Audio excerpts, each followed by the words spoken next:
was doing not bad, didn't care about you. I was high as fuck, wasn't looking for love or anything new. It ain't funny, little devil in disguise, think you got me, yeah. You're so naughty, I feel something leaping into my body. Cause you shut me in the heart, can't get over it, over it. In the other part, I recover it. But now look what you done, you made me fall too fast. Wait.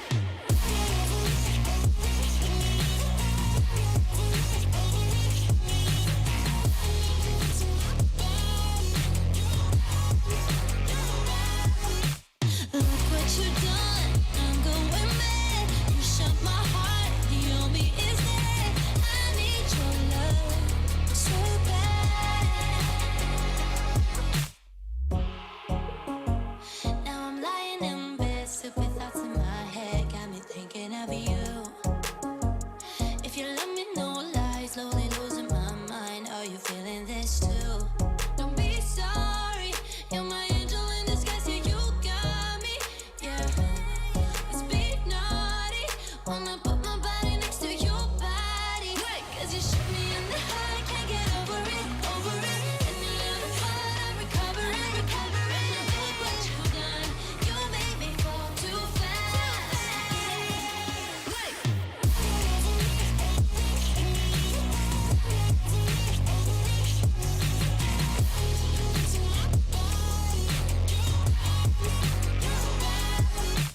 Look what you done, I'm going mad. You shut my heart, the only is dead. I need your love so bad.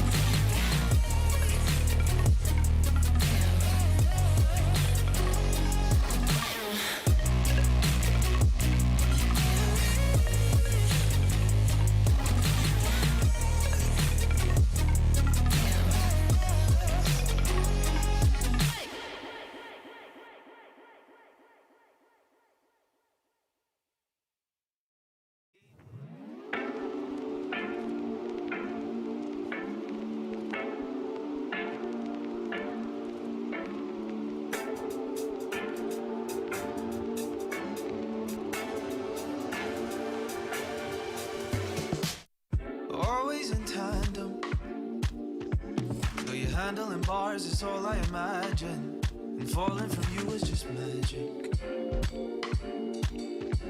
Is it too much to ask to make us authentic?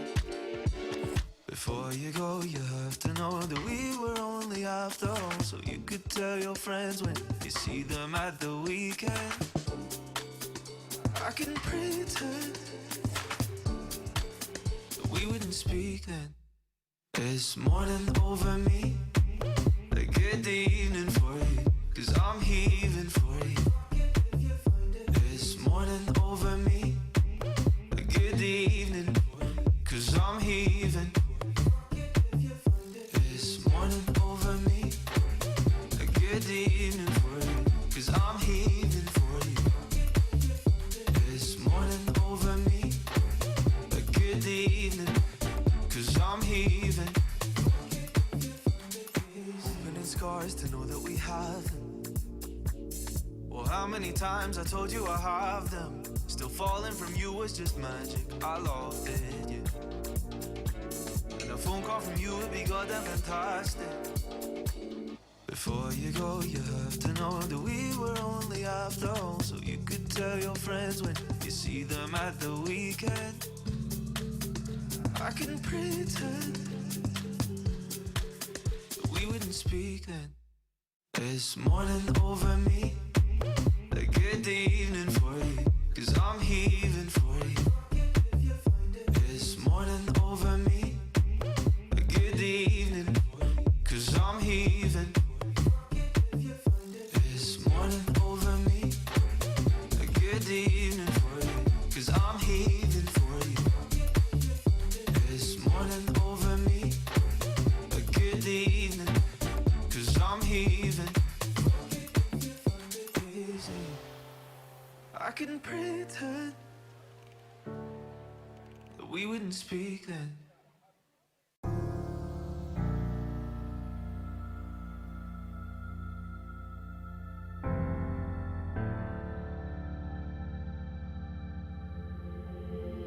Leave it all in the past, 'cause the war isn't over yet.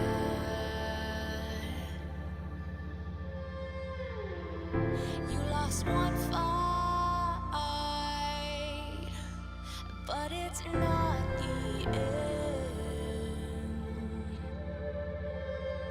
So get back up and fight again.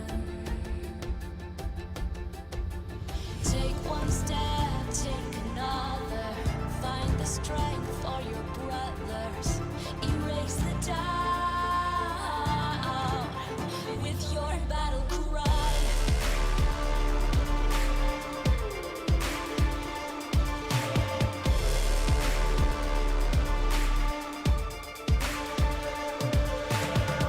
You feel the earth move to the drum of steel boots. Banish the fear inside. You're strong enough that you don't have to hide.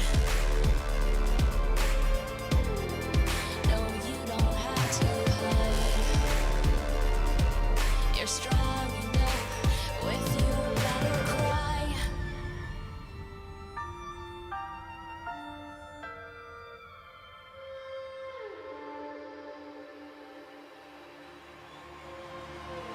Clash of steel spills your blood. A whisper doubt fills your head, but you have to fight again. So take one step, take another. Find the strength for your brothers. Erase the doubt with your battle cry.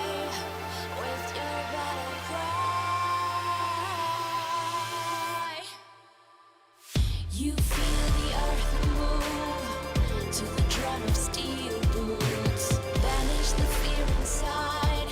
You're strong enough that you don't have to hide. No, you don't have to hide. You're strong enough with your battle cry.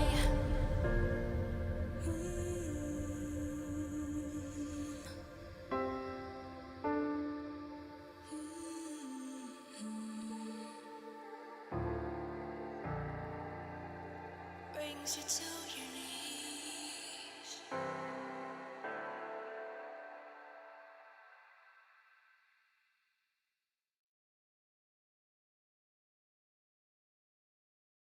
No.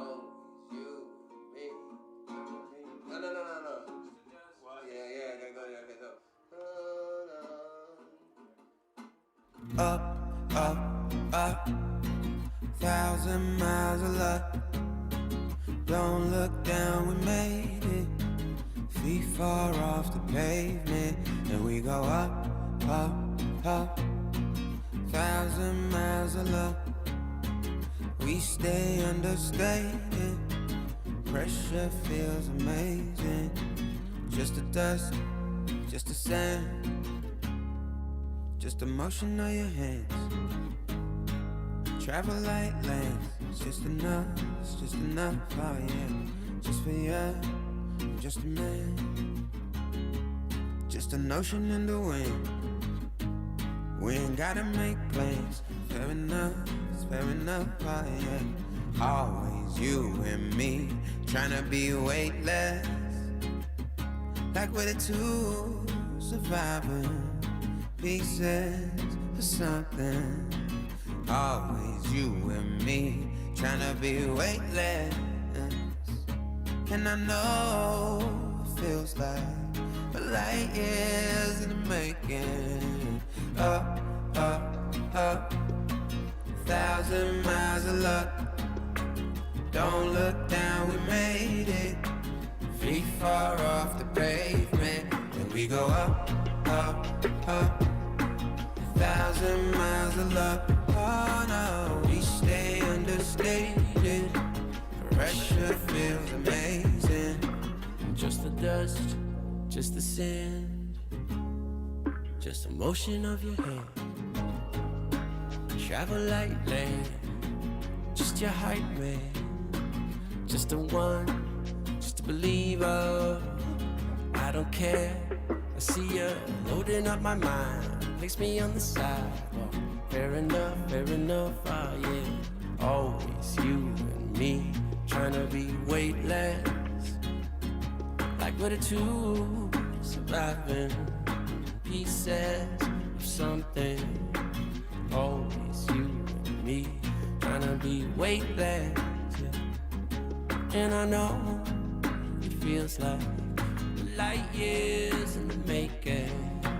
Up, up, up, 1,000 miles of luck, yeah.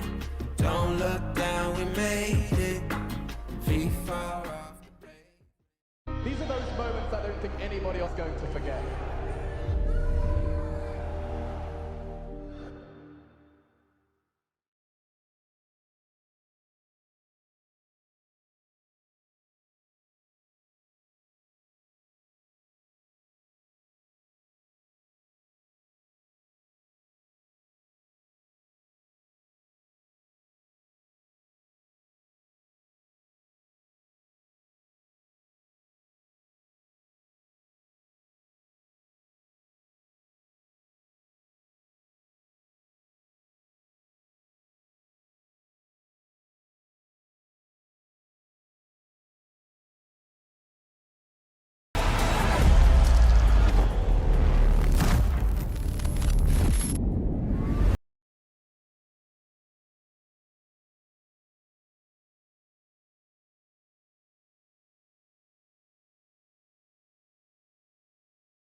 One final day here in the IEM Summer Closed Qualifiers, where 4 teams step up to the table and only one will make it through to the main event. Welcome to the mainstream and welcome to the show. I'm the Eternal J. I'm joined by Dwayne for the action on today's matches. How are you doing today, bud? Wednesday afternoon, what better way to kick it off with 4 teams to decide who comes down to the last one? We've already seen a couple of teams moving through, and now we've got to find who is going to be that 3rd team. Indeed, as I mentioned, 4 teams remain in this bracket at this stage, and well, only one of them can make it forward. And to be honest, it's quite a stacked little lineup left. We've already seen OG and Fun Plus Phoenix make their dark horse runs through, and that leaves G2, FaZe, Movistar Riders, and Mousesports as the final squads that look to try and make their way into the qualification spot. Again, only one can make it forward, and that is a huge, huge task for everybody involved, I want to think. Yeah, it looks that way, doesn't it? You've got international squads left. You've got 4 teams battling it down for one spot. Everyone in the lower bracket, and you can't make any mistakes from here. 2 best of 3s, and you'll make it through. Indeed, yes. So 2 best of 3s, of course, for each respective squads. We have our A and B streams as per usual. Here on the main stream, we're covering one of the semi-finals, or one of the lower bracket semi-finals, and of course our lower bracket grand final as well. And we'll start things off with the heavy hitter matchup, FaZe versus G2. This is going to be a bit of a blighter, I have to say, Dweg. There is going to be quite a heavy amount of contention, I think, between these 2 squads. Just given the fact that we've already seen this series played out a number of times over the course of history. In general, it's been pretty even. G2 have just edged out FaZe in a couple of environments. The best of 3s go their way, and the maps go their way by one single map here. And it's getting to a point too for FaZe where this rivalry is really just starting to build at this point. We're getting, at least for G2, they've won the last couple of best of threes. They've been able to really start to pull ahead. And then you've got the whole rivalry. It's FaZe and it's G2. It's Nico up against his ex-teammates. And there's so many storylines to break down from here because in the last couple of times when Nico's actually been playing for G2, both of the series have gone the way of the Balkan side of G2 now. But it has been some changes from sort of the last edition. We do know that at least last time around, we saw that there was a position where Kenny S was in the team. Now Jax is back. Now it's in Carrigan in the team. So there's been a lot of roster changes in and from all of the latest sort of roster changes and games over the course of the series. But 2 in a row for G2. Can they make it 3 wins on the trot for them? I think it's very possible for them given the state of FaZe right now.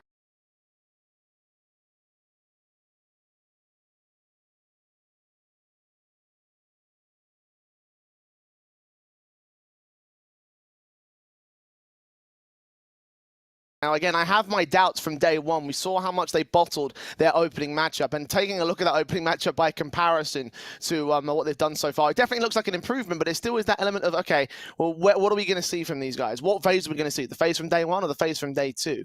And I think that definitely the FaZe from day two has a lot more potential than G2, but G2 are the ones that have held the consistency. They beat Mousesports, had a really close series against Fun Plus Phoenix. I honestly think a couple of rounds difference would have given them that Inferno. I think that possibly could have been their series to win, but ultimately they ended up losing it, which is why they're in this position in general. And I have to say that the draw definitely hasn't helped them out either, given the fact that we would have been seeing them taking on Movistar Riders or Mousesports if the bracket had played out in a very different fashion, both of which I would say would be a much more manageable competition and a much more appropriate competition for this stage in the tournament. I would have pinned the G2 and FaZe to be the third place decider match, given the teams that we have in this bracket from remaining here. So it's a bit of a weird thing, the way that their blunders very early on in the tournament have weighed up for the FaZe side, and they're definitely going to have to take on a really tough opponent to try and make it happen. Now, the last 2 series, as you mentioned, for G2, they were 4 maps in a row, so right now they've got a lot of momentum coming into this match compared to FaZe's history.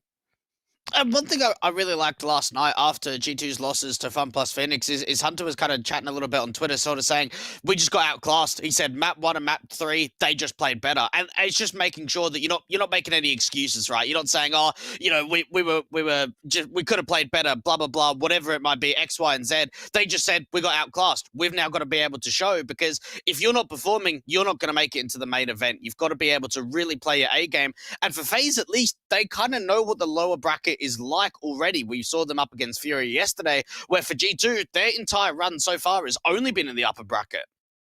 That's it. They haven't made any mistakes until that Fun Plus Phoenix matchup. So for them, they, again, have that little bit extra confidence when it comes to their overall performance here in the qualifier, and their overall position does kind of favour them a little bit. It's a very difficult series to call, is the bottom line of what we're trying to tell you right now. So I guess it's some appropriate moment to take a look at the maps and the picks and bans that we've seen between these 2 squads. Of course, best of 3 series. FaZe get the first pick of Train, G2 picking into Mirage, and Dust 2 will be the final map. I think a very appropriate final map considering the strengths of these 2 teams. Now, we have seen these maps in quite a pretty confident fashion in quite a lot of matches in previous history. Train is going back a little bit further. It hasn't been played since about May of 2020, so it's been about a year since we've seen that mapping pool, so I'm not going to talk about that. But Mirage was part of their previous series in Beijing. That was a 16-8 to the favor of G2, and Dust 2 was also part of that series, where it was a 19-17 overtime again to the favor of G2. So map victories do favor them, but again, FaZe have taken some close affairs against this squad.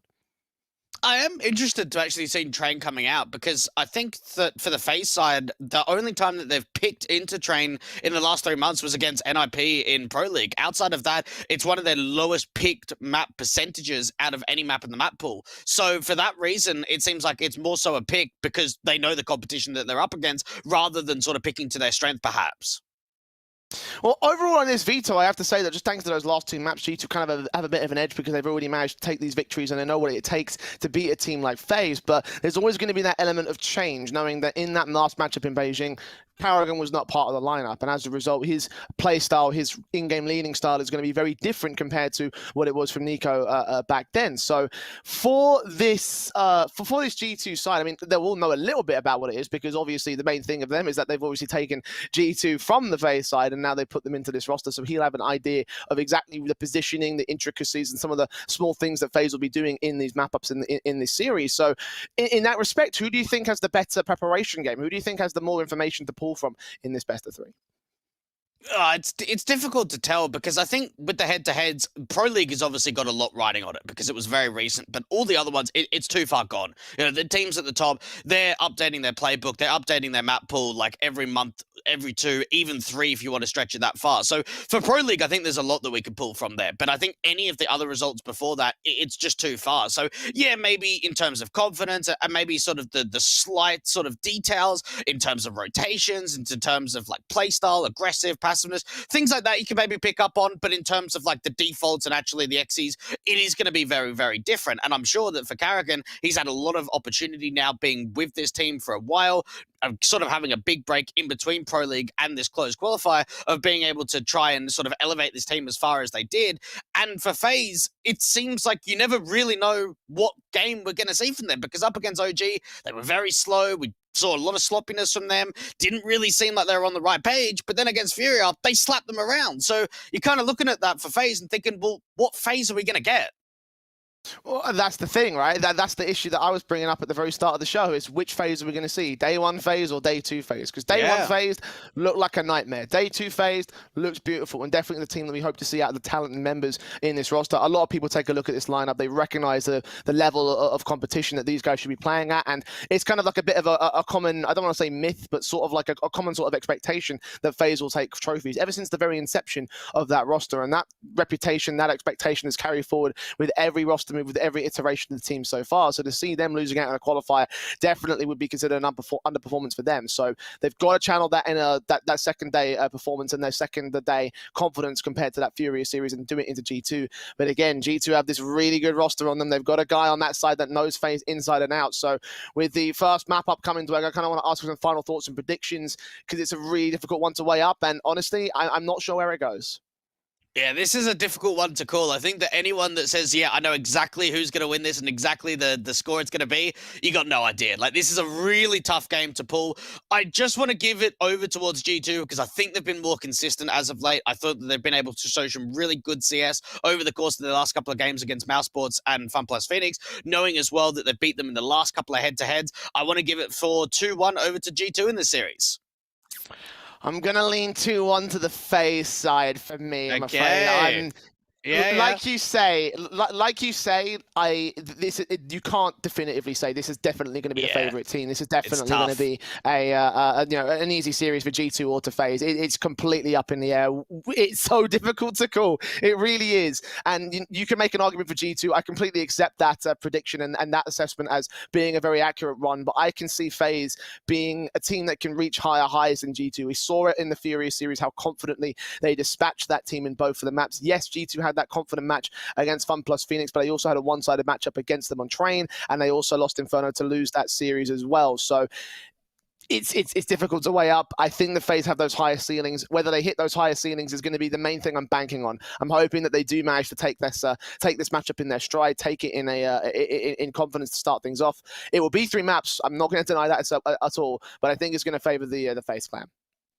And another thing to kind of consider too, Jay, is how much international experience G2 have had. They played Mousesports, they played FunPlus Phoenix, where for FaZe, they've only played OG so far in terms of the international squads. Jumping into the pistol on the Train map to start off this best of 3. This is where it's all going to count, Jay, and I think this series is going to deliver in an entirety. It will deliver indeed. Buckle yourselves in for this best of 3 because it is worthy of a main event playoff series.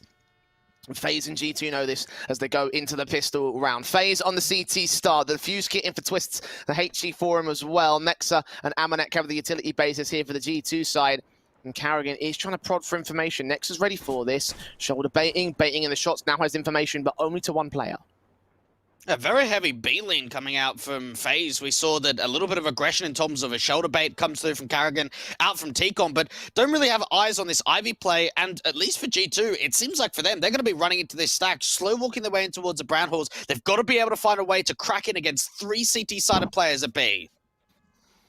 60 seconds as the G2 side set themselves up. Twists with the HE is at the ready, has a teammate up in heaven to look for Amanek. Utility thrown out. USP tapping through, but Amanek gets the clock shot instead. Draws first blood against Cold Zera, and now the T's go straight into the B side. That bomb's making its way out towards Crossbroke. He's got to focus on 2 angles of attack, and in the end gets overwhelmed with a numbers game. 2-for-1 trades. Nico there to trade him, and bomb plant will be secured. Next, will be overwhelmed by Karrigan. So 3-on-3. The retake has been set up by FaZe. Again, they've got that kit in for twists, but Rain's going to be the playmaker. He swings, gets Nico's head. 1-man default, 1-man upper.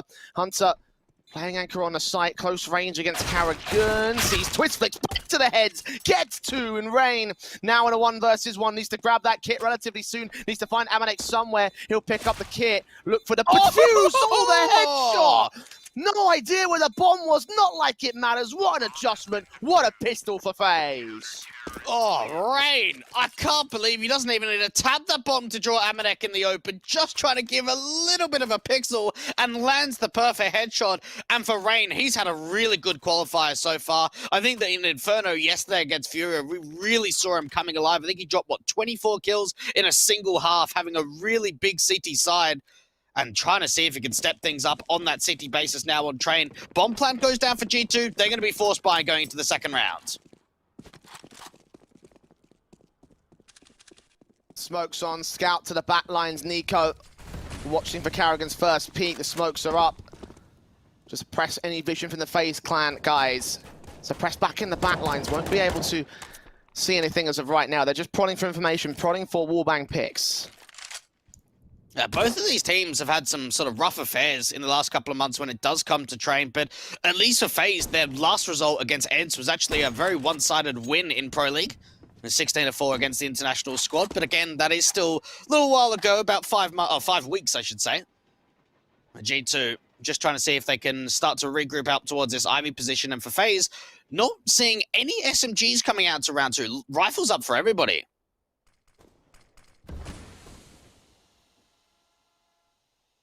My major amount of utility being baited in and used so far for the CT side. Currently using all that they've got.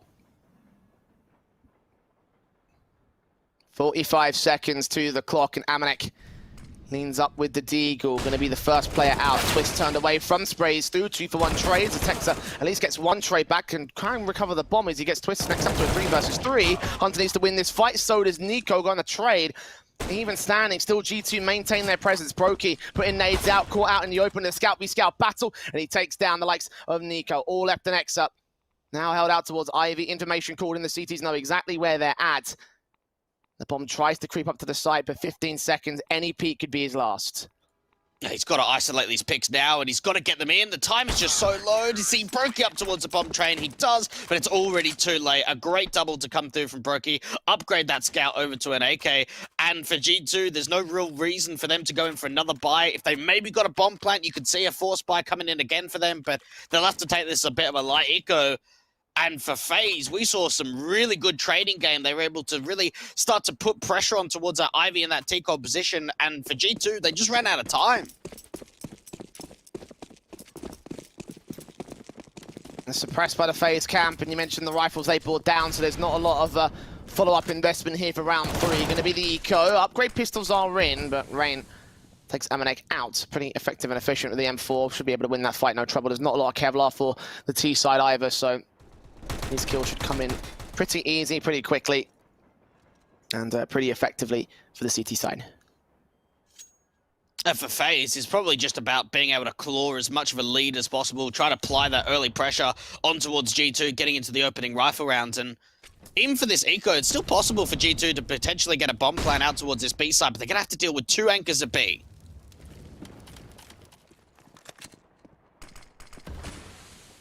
Smokes in for Master moving closer, suppressing G2 at least for the moment. There's the 2 kills of Cole, transferring the spray from Jack to Nexa, pretty effective to drop that bomb.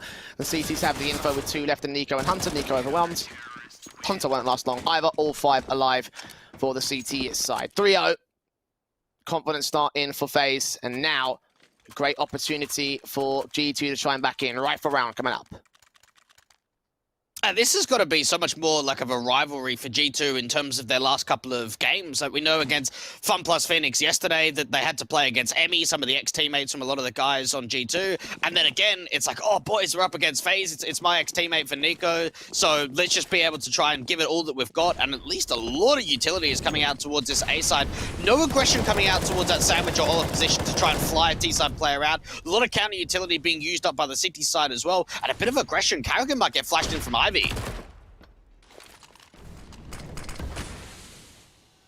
He's going to try and take the peak, but so far given no options to find a kill. There's a smoke there, suppressing G2 from pressing one and suppressing FaZe Clan from getting too aggressive. Default sets in for the G2 side. The bomb is out towards Ivy, so despite the 3 players being up here in Pop Dog, they cannot commit early. A nice little info play there to start off from FaZe. Just be able to get aggressive Ivy, put a smoke down, and then fall back. Bit of a fake actually coming through from G2. 2 players setting util out towards the B side, and it's actually pulling some rotations over. A 3rd player is rotating over to B from Con. Rain's going to catch off the Pop Dog man, so you might realize there could be a counterplay and a split into A. Yeah, the SMG of Karrigan will catch off next to getting overwhelmed by Rain's M4 from the backlines. The long-range duel goes his way, but Nico finds the trade, and Hunter responds to the SMG. Now 3-on-3, AK v AK, and Brokey wins the fight. Not ready for Jacks up on the site itself, and Hunter gets a follow-up frag on Twist, so it's all left to Coldzera. Here for the clutch in a 1v2, not making any noise, but has to take the FAMAS as a result of this. Not giving information to the T-side forces, seeing Hunter, but Hunter still wins the spray for a 3K and a round for G2. That was very fakey to come through from G2. Bit of a couple of sets of util going out towards that B side. They even push one player down from ramp to really sell it. And for FaZe, it just starts scrambling the rotations a little bit. Rain's able to get a pick out from Pop and at least hold on to the man advantage and kind of try and bring those players back in. But Hunter and Jax just start coming alive in terms of the entries. A beautiful, tidy triple to come through from Hunter. And for FaZe, look at what that's done to the economy state. You've got a round where they're buying back in, but even Twist is going to be on a deagle.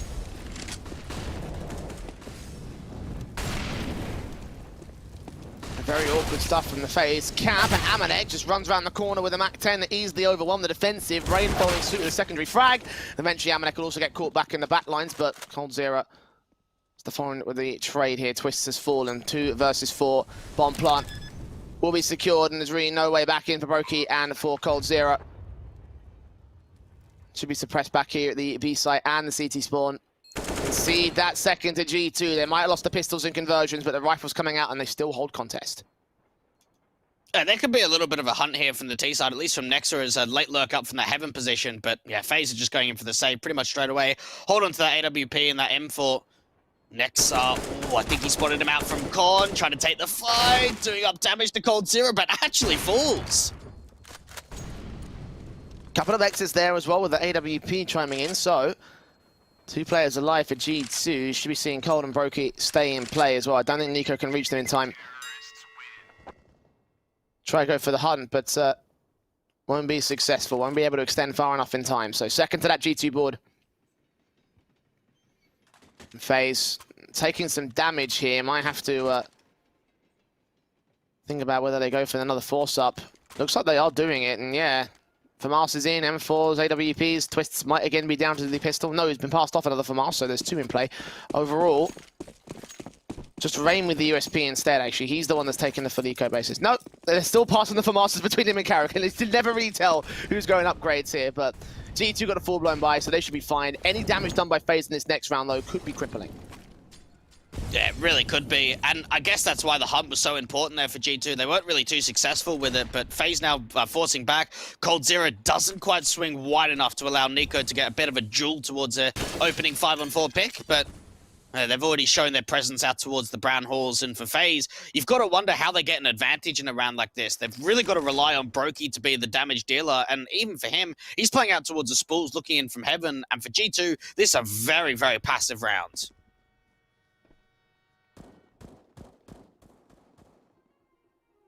Carefully positioned here at the minute marker. G2 also not getting too aggressive of their own, right? They haven't even got into Brown Halls just yet. They've got 1 player at the very entrance of it, that's Nico. The AWP is hoping for someone to extend, and so far nobody's going to do that for FaZe. A bit of util coming up from the top of Pop, just try and drive Karrigan away, but there's a bait and switch position coming through from the Heaven position for the CT side. They've got 2 players to try and see if they can lock this down, and maybe even some aggression's going to come through from Godzilla. Missed the window though, Broky's gonna have to let them pass, and Amanek just swings and hits. Now Cold's chance to strike, Karrigan's gonna get overwhelmed. Twist does make his way in from Pop though, getting Nexa. That Molotov on Cold Zero though, G2 have read it. Knowing that there could have been a Heaven play, they didn't check it, so they'll account for it, drive that man out of position. Nico takes some tag damage to the FAMAS, but not a lot of it. And FaZe are going to go for the retake. 4 versus 3, lacking in firepower. Flash is turned away from Cold Zero, expecting Nico to be somewhere close at this ladder position. He's got to actually check it now. He knows that play was up there. Swing upon Jax, catches him off guard. Still got to get in sight though, they're running out of time. 20 seconds, the defuse is on Cold Zero as well, so Rain's got to draw their attention back out. He'll continue the spray. Rain will be overwhelmed now, both players being seen. Hunter looks to execute on both twists, still holds contention, but Nico is there for the response in the back lines. 1 HP for him, couldn't really hold himself together. And G2 will equalize against the CT side. Yeah, a little bit slow there from FaZe, but you can kind of understand why. There's so much counter utility coming up towards our Heaven position. In particular, we see the Molly coming up. It disallows Cold Zero to kind of swing wide and see if he can deny that bomb from going down. Then we see another flash up from Nico. And for FaZe, yeah, they've got the kit in play, but they've got to get those and retaking kills pretty much immediately if they want to get onto it.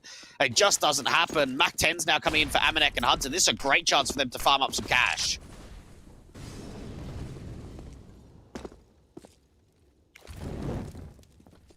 Utility down and Molotov, the flash is in. Amanek gonna make his way out with the Mac 10. Flashed out of position, caught off by Twist's Deagles.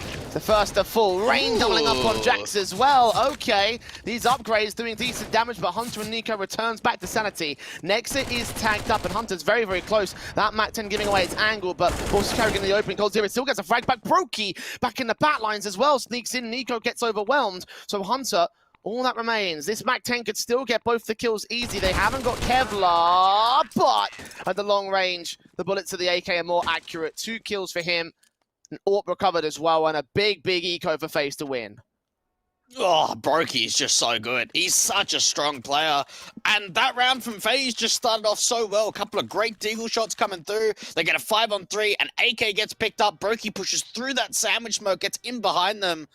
And G2, they're going to take a tactical because that shouldn't have happened. That was a very, very light eco. There was not a lot of upgrades. And for FaZe, they win the round and they're able to recover so much from it. Yeah, I think the extent of the entire investment there for FaZe was like 2 deagles, and it was just a bunch of USPs other than that. I mean, still the USPs got the kills in, so FaZe have every reason to be happy with that round. G2 having to take this tactical just because the situation at hand is not looking good for them. Rifles will be back in for the CT side. I imagine the force investment will come through from G2. They have got 2 AKs to play with already, but Nico's bought down. He hasn't got a rifle. Amanex down to $1,000. He hasn't got a rifle. Jack's having to go to the Mac 10, so definitely no rifle for him. 3 automatics at least, but very difficult round for G2 here. I wonder when we see like the quick outer play from G2. We haven't really seen a lot of pace in terms of aggression coming through from them on this T side. Seen a lot of early util out towards the outer side, but yeah, not really committing with it as of yet. And for a round like this, you really have to be able to pull something together, be able to try and isolate an opening pick, deal with the AWP from Brokey. For FaZe Clan, this could be the way to really set themselves up on the city side, start building on a bit of a lead.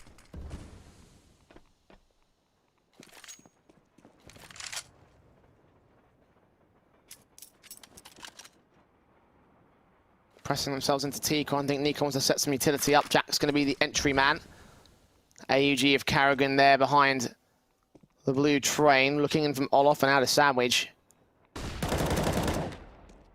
And Rain gets a little bit of tag damage blind through the smoke. They won't be aware of any of this yet, FaZe.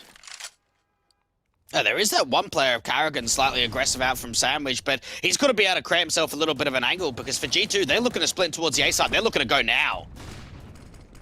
That's where they go. Burst through, spray back. Jack's taking a lot of damage to that Mac 10. Nico gets the frag in on Karrigan, looking to get overwhelmed to the player at Heaven. Jax extends so far out of connector. FaZe have evacuated, so they have been able to maintain their position to the 4 versus 5. It's still a man disadvantage, and they're going to double up on the kill counts. Nico with 2 in this round, and Jax looking to swing. Twist has found Hunter, and Cold Zero overwhelms the SMG, but the 2 AKs are still in play. The Tech 9 of Amanek is also up in heaven now, so he's going to be an off-angle defender. G2 expecting FaZe to press forward. The AWP of Brokey is going to support Twist's aggression. They are running out of time. They need to move now. Twist suspecting there might be a player in heaven, can't see him. Bombs in the open, and FaZe actually decide they're going to throw in the towel, save the weapons, concede the round to G2 as they pick one force buyer right back. Jeez, this game is so close. We saw what? FaZe getting off to that 3-0 start. G2 responding with 3 rounds in a row. We've now got individual back-to-back rounds between the two. And both teams are just wrecking each other's economy at this point. FaZe, realizing that 3v3, it's probably not worth going in for the retake. We'll save, we'll be able to buy back around it. And you've got to look at Nico in that round and just how quickly those entries came through. And even for Amanek's position, for him to get in towards heaven, unseen and unheard, even if that retake would have come through, everything looked really good in the post plant for G2. Incendiary is on.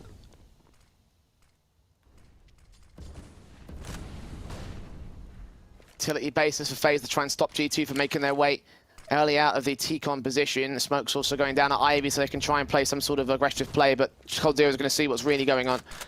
Mac 10 seen. Twist does take his damage on that Ivy presence. G2. Early execution inbound. Yeah, smoke out connector, flashes forward. Out of ramp they'll go. Cold Zero on the bomb train with the M4, ready to receive. Shots of Brokey connect to Amanek. Needs that secondary pick, and he will find it on Hunter. Jack's backing around, and Brokey's seen him. He's not going to take that fight, though, recognizing he's at the disadvantage. 4v3. Rain finds Nico to 2. Jack's tagged heavily, and will fall to 1. Nexa returning back in Pop Dog, but a bomb's been dropped. He's got a 1v3 clutch. Not going to happen at all for Nexa. And we saw this against FunPlus Phoenix yesterday from G2. A lot of the time in their BXX towards the B site on train, they don't actually get the bomb down straight away. They look to try and get very aggressive, get in towards the backlines, up towards the oil train, in from Summit towards Connector, before they even get the bomb down. And that kind of hurts them in that round. Nexa's still in a late lurk. They're not getting those entries. They're pressing up aggressively. Crossfires are just being set between Brokey and Rain. 5th on the board for FaZe Clan, and for G2, that's broken their economy. They needed a bomb plant just to even get some upgraded pistols going into round 10.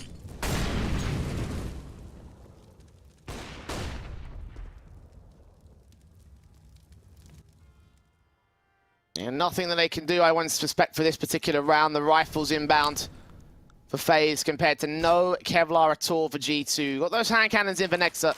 The PT-50 for Hunter, but that's the best of the damage dealing round. Now, to be fair, FaZe did win out one with a similar buyback in their CT Ecos, so there is always that. But G2 try and get that firepower working on an offensive line rather than baiting on the defense. Nexa is going to boost up here, looking towards the B side, but can't see anything from this angle. Yeah, always got to keep an open perspective when it comes to some of these Ecos. If Brokey would have got on top of Red, then that could have been a great chance for an opening pick from Nexa. 2 players out towards the B side, and for G2, you're just desperate for a bomb plant in a round like this.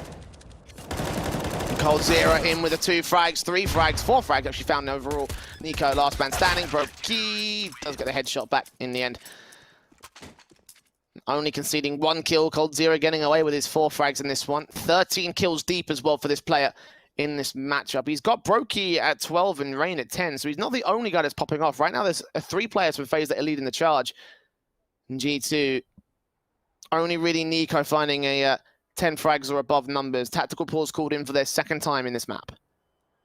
Yeah, we're seeing some low numbers. I think Amanek has been struggling with the Mac 10 in some of these gun rounds. That's where he's really been explosive over the last couple of days. Hunter as well had that great triple in the round with Jax, but outside of that, he hasn't really been able to provide a lot. Jax as well, I think in terms of T-sides for the last couple of series, he's really been the guy to give him a lot of opening kills and a lot of 5-on-4s. He's been very quiet, and Nico is really the only man delivering, and for G2, they just need some of the individuals to really step up and to provide a little bit more assistance for Nico.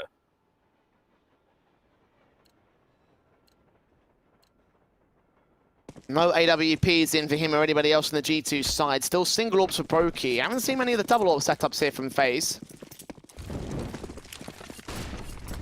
On train, it's a pretty common setup to make happen. On their map pick, you would have expected it to come out at least once on the CT side. They might not get it at all. Garrigan might not need it. Kill found on him. Nico returns to 2 frags, though. Brokey on the back of the A train. Let's see that bomb does drop it.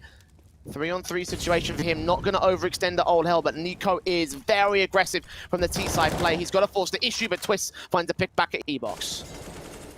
And Nico's got to be on for more, and at least Nexa has been able to provide a bit of a crossfire. Now, they won't know that Nico has been able to aggress as far as he has out towards the hell position, but they've got to try and recover that bomb, and there's even a bit of a backstab in. Brokey missing the AWP shot, now back to a 2v2. Good attempt, good recovery as well. coldzera does find Nexa, drop that bomb for a second time in this round. Nico all left to clutch. He has got time, but not much of it, and it is ticking away by the second. 50 seconds do remain. He's looking on to the old bomb train. Back of A1 as well. Seeing that bomb in his sights now, knows that the CTs have not really found a crossfire on it as of right now, but again, that backs out from coldzera. It's creeping up slowly. It's all going to rest on Nico. His timing, his contact, his crosshair placement. Smoke on towards Pop Dog will reveal his rough positioning. coldzera knows he hasn't got the bomb just yet. Nico's got to go back for it, hunting for the kills, and FaZe are just evading them. Swing back, look at T-Con. Nico gonna have to adjust. No, Cold in with the pick, finds it. 7 to the board of FaZe, and G2 have given them a bit of an early struggle, but FaZe have really come into their own. Yeah, they're starting to get streaks, and that's the one big thing that FaZe really want on the City side, providing some security, making sure that their bank is relatively solid. This has got to be, what, 3 rounds in a row now for them, and we're in another position where for G2, it's like buy eco, buy eco, buy eco, because even in these rifle or eco rounds that they're losing, they're not getting the post plants, they're not allowing those retakes to come through from FaZe, and not getting that extra little bit of cash injection.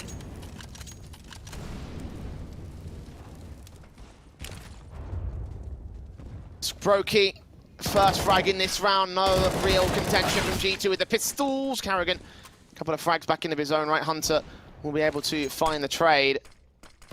Just one response here in these upgrades, but probably shouldn't be seeing much more than that. I say that, he gets a secondary kill, but finally shut down by the likes of coldzera and Twists. Those 2 kills coming in pretty effectively, and FaZe have the half at 8-4. Can they take it to 11? That is the question. G2 are not going to make it easy. They've got to buy. Yeah, get those rifles forward, but they need a victory for G2. We know that how CT-sided their train can be, but they've got to give themselves some more breathing room going into that turn of the half to be able to keep it a contest and keep it a bit of a fight, because for FaZe, they're now starting to get rolling. And you mentioned the double orbs not coming out, Jay. Finally, they're here in round 13. Big green guns on 3 players in server. Nico on T-side, Brokey and Twists taking it for FaZe. One set on directly on the bomb site. Twist set on towards Ivy. coldzera may have been spotted or has spotted T-side. All smoke down as Twist wins that opening fight on Ivy. Yeah, nicely done from FaZe. Like, they jiggle peek out from Brownells. They get the info, because as soon as that scope gets heard from coldzera, he just gets out of there. And then even for Twist, he gets aggressively slow-walked in towards the Ivy position with a teammate, finds the opening pick, and then just falls back, plays quite passive about it. For G2, they've now got to try and take Pop, and even Rain is kind of evading these double nades. And flashes in as well to make sure that G2 are thrown off kilter and do not have a lot of confidence and decent footing when they step into the pop door control. They aren't going to go for it just yet. That nade is going to be much better on Jackson. Nico, well placed from whoever threw it. I believe it might have been Rain. Really could have been Twists or Carrigan as well. They were all held into the A site, but I have reasons to suspect that it is Rain in that case. 35 seconds, and G2 are setting themselves up for the B hit. Incendiary going down towards that ramp position is going to slow it for a moment. Now, there can be another quick rotation coming through from Rain out towards Connector, and now the smokes are coming through. The CTs have got to act. Brokey, Orp, blind on the smokes, thinking of scoping in against Jax. Oh, that flicker coldzera is good on the spray. Can he get Hunter as well? He'll spray back at a very tight angle and actually lose that fight. Amanek and Hunter trading Nico with the bomb. Rain's close, and Nico peeks back to get the kill. Now the bomb's got to go down, and indeed it does. 3v2 situation. Twists moving closer, has fired and give away his position. Will someone peek back at Connector, or they give away a tiny amount of info? Backstab inbound from Carrigan's going to be their next main concern as Twist just draws more and more attention to his position, but it's all on the IGL of FaZe to get the clutch play, the round-winning play. First fight on Hunter is won, 2v2 now. Swing back on a second man, but Amanek wins that fight. The USB of Twist can trade it, but Nico's found his flank and found his round. Yeah, FaZe did pretty much everything right in that position. Brokey was waiting for the heaven wrap. We saw coldzera down on towards the site, creating himself a little bit of an off angle. He's doing the damage, but then the T-side start really coming into their own. Hunter and Amanek start picking up kills, and Nico clutches out. The retake does not come through. And for FaZe, with that double AWP investment that came through in the last round, look at what that's done now to their money line going into round 14. A force buy's got to come in. They've got the AWP out for Brokey, a couple of M4s, but they've also got 2 Deagles out for coldzera and Rain. This is a fast hit. Seems like a rush tactic here from the G2 side. Nico's found that first kill. Rain's going to get overwhelmed by Hunter, and already one of the rifles have dropped, making it 2 as Nico follows suit on Carrigan. A lineup from Twists gets Amanek in the back, but Hunter stays alive in the front, taking virtually no damage whatsoever. And coldzera with his Deagle out here to try and face, trying to take the kill on the likes of Jax. 18 HP. He is tagged heavily. Not dead yet, and it seems like no chance for coldzera in this round. Better to hold on to the head, Kevlar, because round 15 is going to be a force the same. The Cousins are having just a sick T-side. Nico at 17 kills, Hunter at 12. Their entering ability has been on point, and the one thing that's probably impressed me the most with Nico on T-side is how consistent he's been. And I think a lot of people, when he's sort of now moved on to a little bit more of a T-side role for G2, wanted to kind of see the hard flicks and the really difficult shots being hit. But what Nico's providing is consistency, always getting involved in the pick rounds, always being involved in the opening advantages. And for FaZe, it seemed like they even anticipated a bit of a rush, but they just got overwhelmed so quickly. Yeah, in this map and this matchup so far, especially, Nico has been one of the more consistent elements for G2. 17 kills, also one of the higher fragging elements as well. FaZe, knowing they're on the back foot and probably have not much to work with going into round 15. Deagle force buy with 2 scouts as well for Brokey and Twists, and the AWP will try and challenge onto one of those snipers. Getting naded back. Has he been seen by the CT side? Well, Rain's going to get overwhelmed by Hunter in the pop dog control, so it's not like it's going to matter because their attention will be drawn to that part of the map. Twisters at least been able to bring it back, but it seems like it's a very heavy gamble. At least they're going to bring coldzera back. Just a jiggle peek up. Wallbang's trying to come through from the top of pop, and Carrigan might be punished by Jax if he over-aggresses around this smoke. He's got to kind of take the risk, though, because these Deagles holding on a site are going to get overwhelmed by the automatics, so he's got to take a risk and actually win it out. Obviously, it comes with its own moments, and what he could lose to fail is a lot more than what he would if he'd succeed. And indeed, Jax gets that pick in. Utility goes down here, smokes up. Trying to go for the back green smoke. I think it missed, though. Molotov close towards Twist part of Sandwich, so Ivy's open, but Brokey's still going to get overwhelmed. M4 checks it. Twist drops that bomb carrier. Doesn't get Jax, though. The no-scope missing his head by a few inches, and coldzera left in a 1v3 for this retake. This just isn't going to happen. Bomb is still yet to get picked up from T-Con, but he's going to have to really pull off the unthinkable. Come down pop, and as soon as he does, he's going to have to deal with Hunter with the AK, or the timing looks pretty decent here for the T-side. coldzera's been seen, and for G2, they turn it into 7 at the turn of the half. Yeah, 8-7 for the FaZe side. Their CT side not going as swimmingly as others have over on training. We'll find out whether they can make better on their attacking half as we head towards a break and come back with the second half of our first map.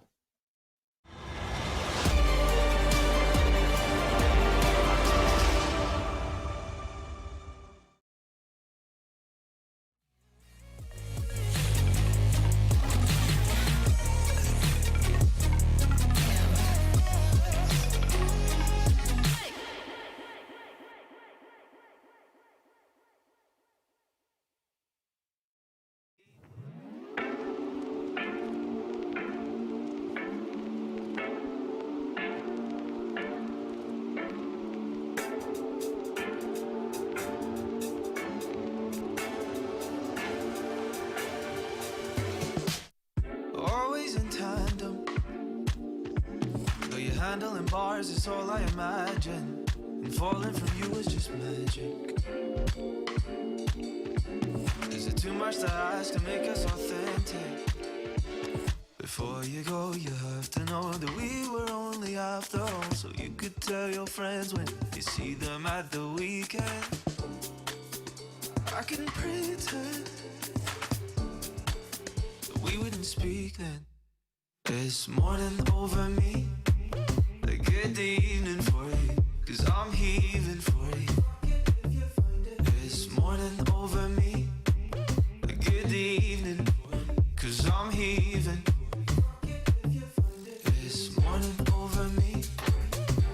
good evening for you, cause I'm heaving for you.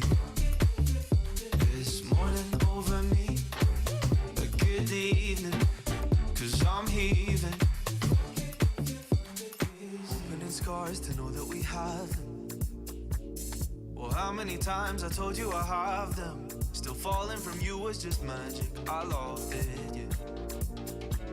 And a phone call from you would be goddamn fantastic. Before you go, you have to know that we were only after home, so you could tell your friends when you see them at the weekend. I can pretend that we wouldn't speak then.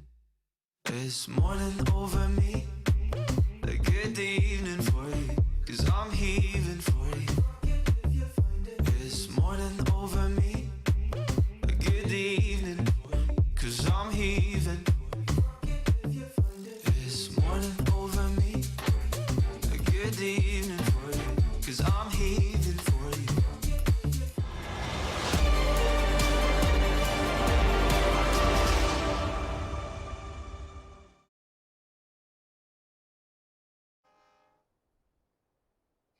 One round separates FaZe and G2. FaZe are in a definitive lead, but they've still got a lot of work to do if they want to try and put some distance between them and the now CT forces of the G2 camp. They had a really good T side towards the end of it. Yes, FaZe looked like they were going to take control, but G2 gave it their best fight, and now going into the pistol, they look to try and maintain the defense. G2 got a couple of sets of util on the back of both Nexa and Amanek, and you've got to wonder, that HE, where is that going to be able to be placed? Because Nexa is the solo anchor out towards a B side, just jiggle peeking through, and for FaZe Clan, pretty much everyone here is starting to regroup in towards the brown holes, and just looking like they want to go for simplicity, just B side Xe with his flash out towards the A side to sell a bit of a fake. Nades on, smokes back, bomb plant for Bro-Key, will come down on the train immediately. Taps through the USP's Hunter, looks for the opening kill, but cannot get it. Twist instead returns. FaZe already in the site. Twist gets a little bit too aggressive, and Nexa punishes him for that. Behind the smoke, so look to tap through and towards more players, but can't see anything left of the FaZe side. Glocks facing left and right at the default angles, not seeing the retaking CTs, but G2 are on their way, and Nico finds Rain. To the man advantage, Bro-Key gets one. Nexa taps forward and one headshot, looking for Cold Tear next up, but he's the last player left, as Nico and Nexa combine. They get those kills together, and they get the round for G2. What was going on there for G2? So FaZe Clan start a bit of a fake with just a little bit of util out towards the A side. They dive in towards B, get that bomb down. There's a late lurk coming out from Karakin, and it looks like no one is watching the backstab. So tunnel vision there from the CTs, and then someone just flicks over towards the con player. I think it was Nico to be able to follow up, adjusting back over to Karakin. That could have been the round-winning play from FaZe, and it was annihilated. A beautiful, beautiful retake indeed. That's 8-all. G2 equalising the situation when FaZe felt like they were going to hold themselves together. Capitulating under the weight of their own confidence, though. Now a Hero AK Eco round coming in for them. Carrigan passing that rifle off to Twist, who has the head Kevlar. Is he going to go huge? Is he going to find the hero play for the FaZe side? Kind of need one here if they want to regain themselves against G2. At least they have the rifles bonus back into the next round. Carrigan's going to have issues buying, but G2 might not be expecting what they're about to see. The nade is good at least to start.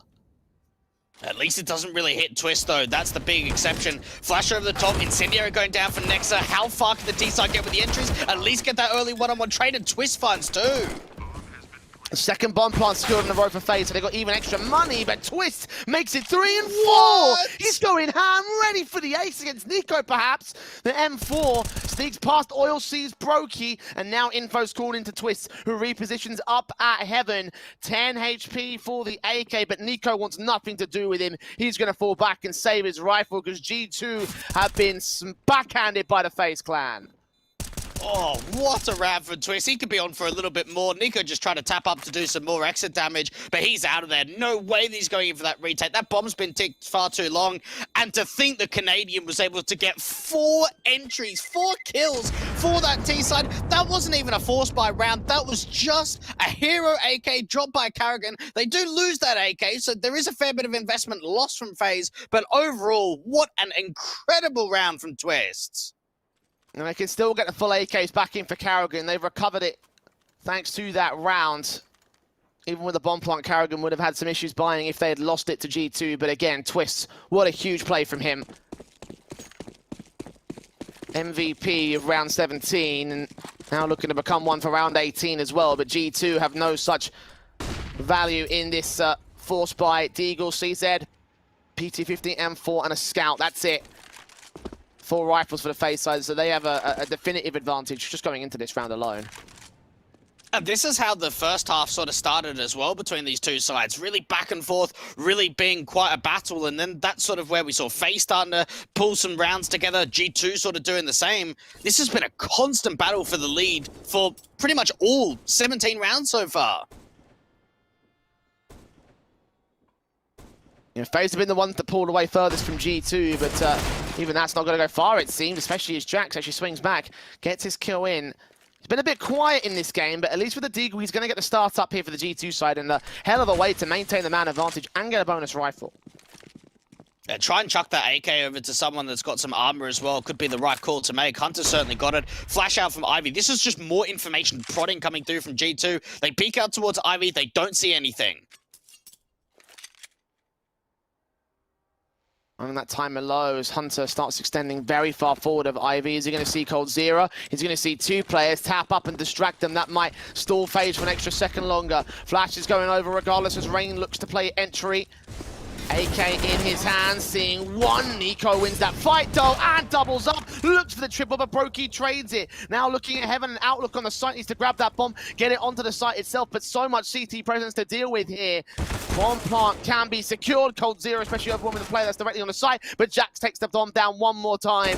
And all left to Cold. 8 seconds to secure this 1v3. It's not going to happen. And that's an eco win for G2 instead. What a round. They flash in from T-Con, they peek with it, double tap comes through from Jax to the body with the Deagle, picks up that AK, then Hunter goes out towards Ivy. He doesn't really do any damage or find any kills, but he gets the info. Everyone rotates away from the B side, they gamble in, and Nico towards the top of green. He is just constantly putting up numbers. 24 kills in 18 rounds for the big man. He is really going for G2. Knowing exactly how to outplay and outfrag the FaZe side. Again, having all the knowledge in his brain.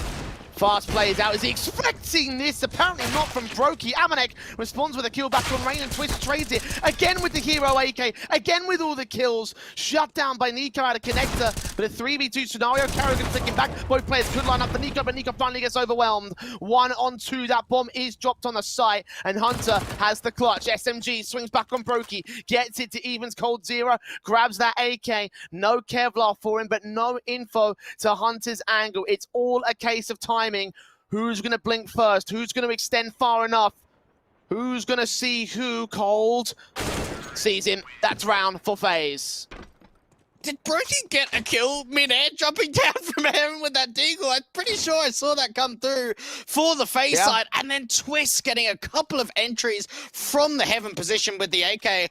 And when is this back and forth nature going to stop? Like, we're again in a position where G2 are sort of double egos. Some players have got more money than others, but they're going to have to force buy going into round 20. At some point, one of these two teams is going to have to win 2 in a row.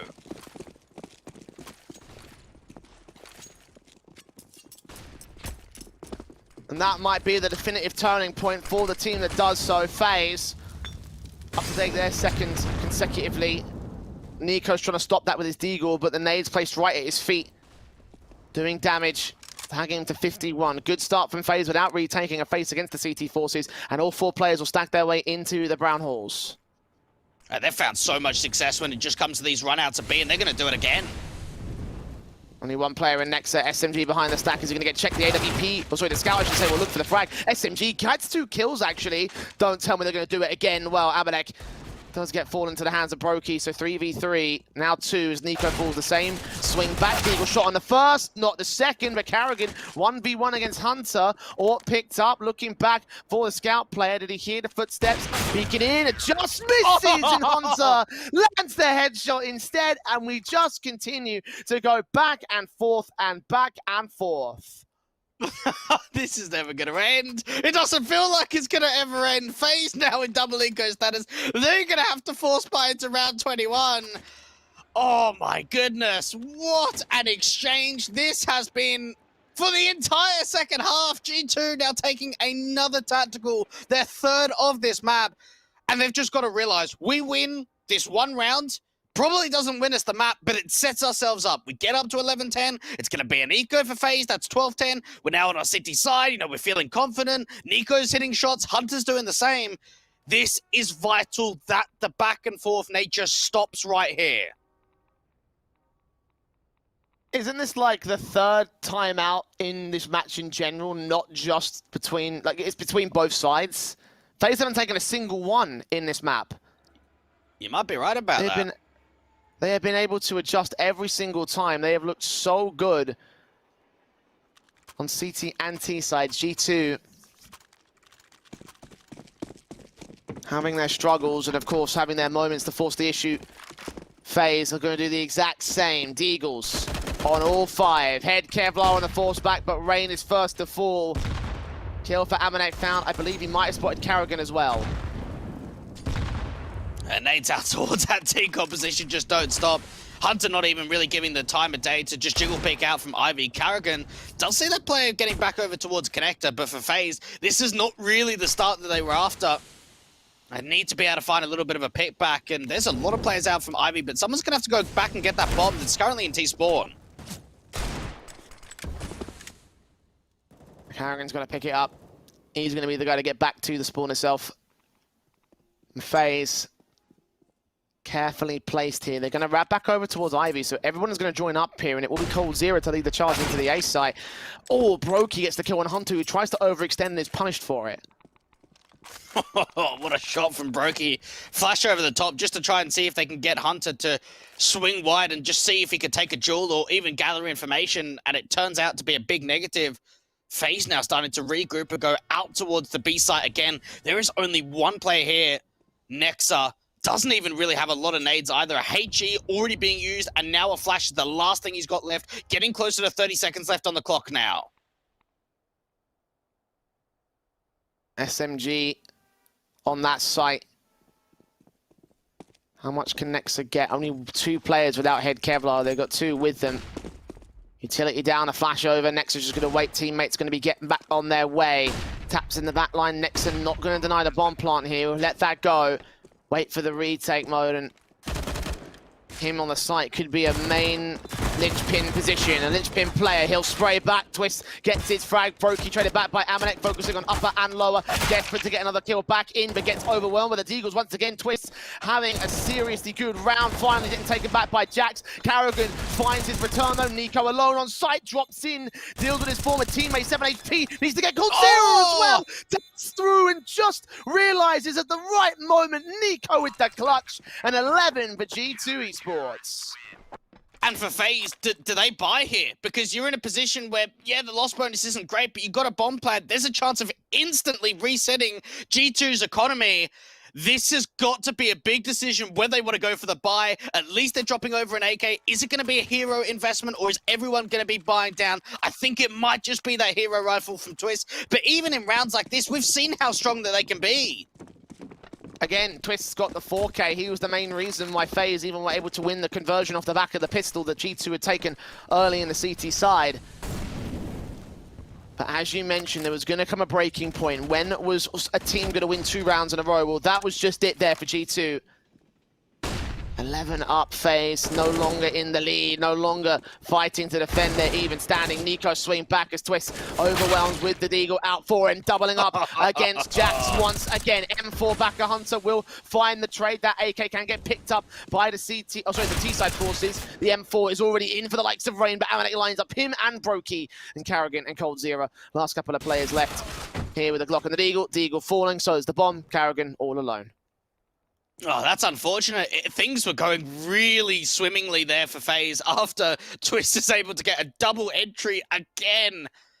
But now with Karrigan, the last one left, in the backlines with the Glock, and can't find that pick onto Nexa. 12 on the board now for G2. And for FaZe, this is like the first gun rounds that we're actually seeing at all in this second half. It was so back and forth with the force buys. And this game just keeps on giving. It has been one hell of a battle for both these teams. But for G2, you've got to favor them in this position. They're up by 2, 4 more to go to get to 16. And on their city side, that's more favored for them.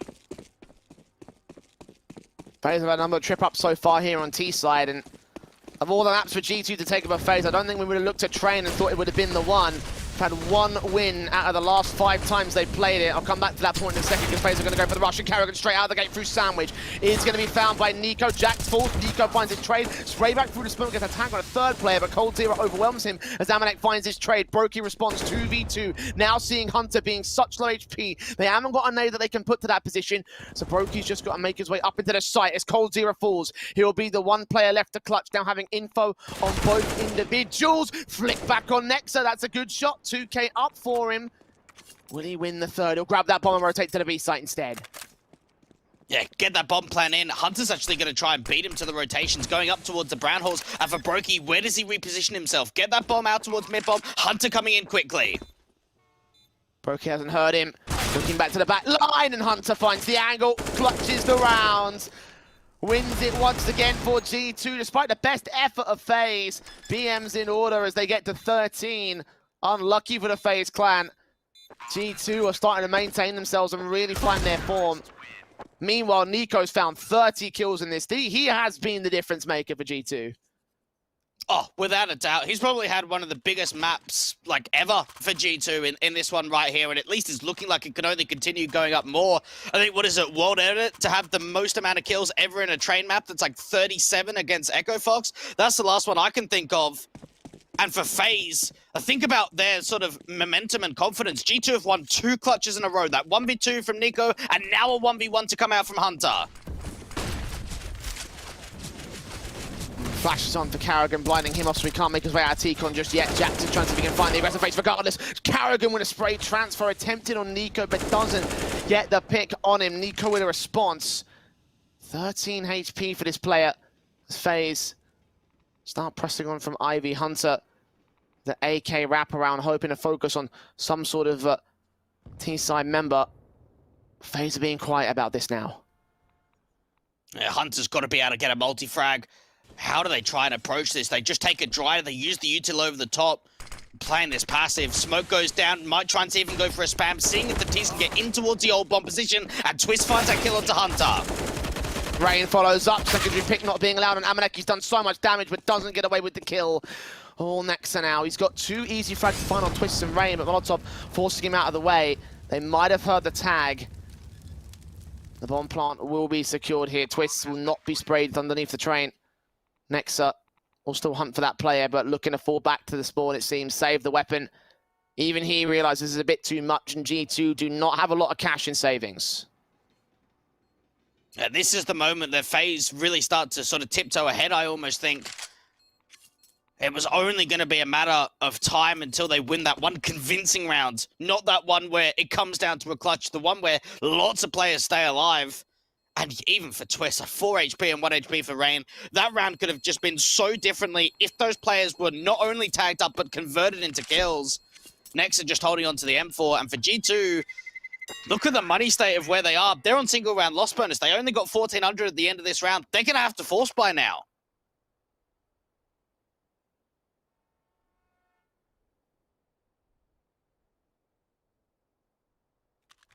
How much will they get out of it? The Eagles, I imagine, be the best that they can find. Nexa could drop something if he doesn't want to go for utility.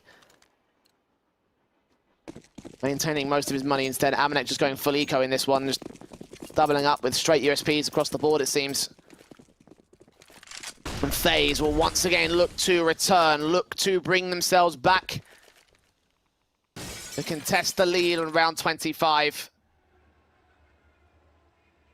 And that's positions being taken carefully by the T side because they recognize that G2 will most likely be on the force invest.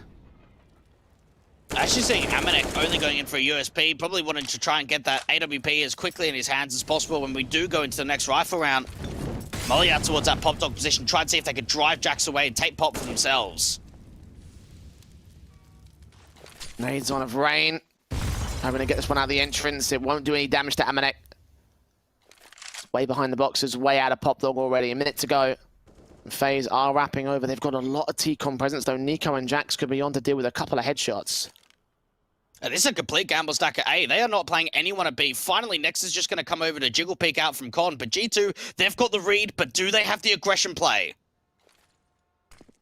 Hunter's ready, flashes over, Deagle turned away from shots on the first player. Jax gets the double up, and now there's rifles to work with. Are they ready for Hunter's CZ? Twist checks the corner, takes a dink regardless, but does get the kill to return to a 3-on-3. Nexa there with the M4 at back green, quickly responds. Man advantage for G2. coldzera gets it to 2v2 and needs to find Amanek as well as Stopper. He's got a USP to deal with. The bomb carrier is going to make his way into the B play, but Jax swings back for a third frag, and Brokey is left to do it all.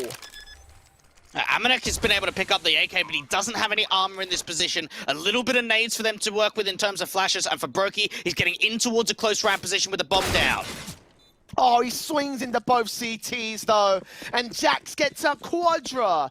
2 Deagle kills, 2 AK kills, and a massive round for him. I mentioned he had a quiet game a couple of rounds ago, but that was a huge force buy win for G2. 14-11 now. FaZe forced back to the back foot. They will have the buy up again, but they're running out of rounds to bring it back.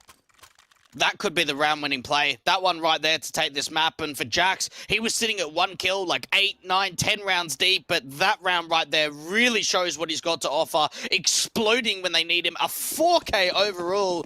And for FaZe Clan, they're just fighting for survival on this T side now. They are really struggling to get these rifle rounds ahead. After we've gone from a way of that back-and-forth nature, it's all been G2.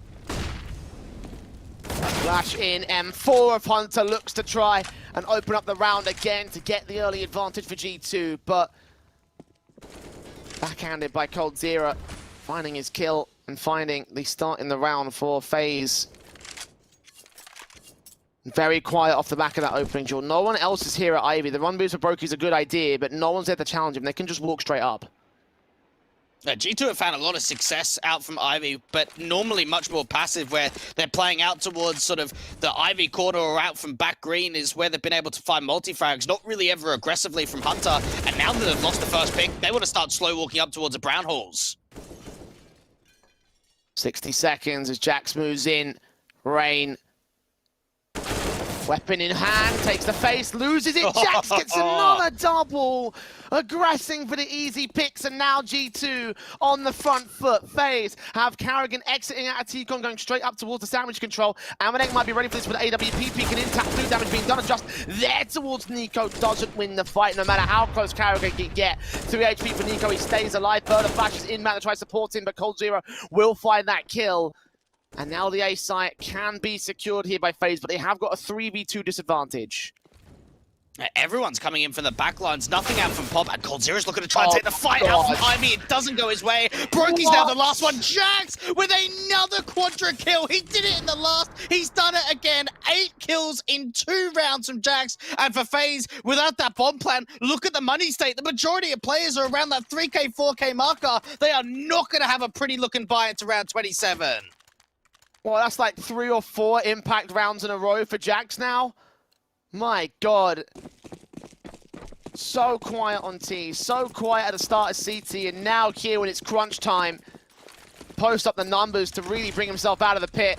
Another 4K would be ideal to cap it off for his game, and especially with FaZe having only 2 AKs here on round 27. This looks like such a winnable round for G2, and that might be enough to turn train in their favor.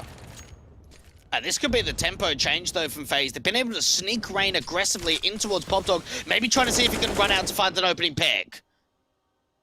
No chance at this stage. Karrigan with Brokey looking up the AWP of the CT side. Back in connector is not going to take a direct face. Instead, the M4 is going to see it, and he will swing. Amanek doesn't get his kill. Minimal damage done, but Nexa gets that kill on Karrigan finally to open up the round. FaZe back on more T-side presence does not result in any more frags. The bomb plant will be secured from here, and the T's press up aggressive as Rain gets taken back through the smoke. Nico's been staying around on the A side, waiting for the lurk to come out for the T side, but it just hasn't happened. Breaking coldzera now the last couple left. This is over. I don't see them winning this. Broky's got to go hand with the Deagle. Desperate to fight, doesn't win it. Cold Zero. Molotov on the bomb. Might force them back for the next couple of seconds, but the kill comes in for Amanek. And it will force Jax off the bomb temporarily, but he'll find the angle. He'll find the gap. He'll find the defuse with the kit in play, and there it is. 16-11 for G2. And whilst that was a struggle throughout most of that map up, in those last few rounds, all elements came together and all of the team came alive. That was such an exciting map. Like, it had everything. It was so back and forth for the early portion of the first half and from the second.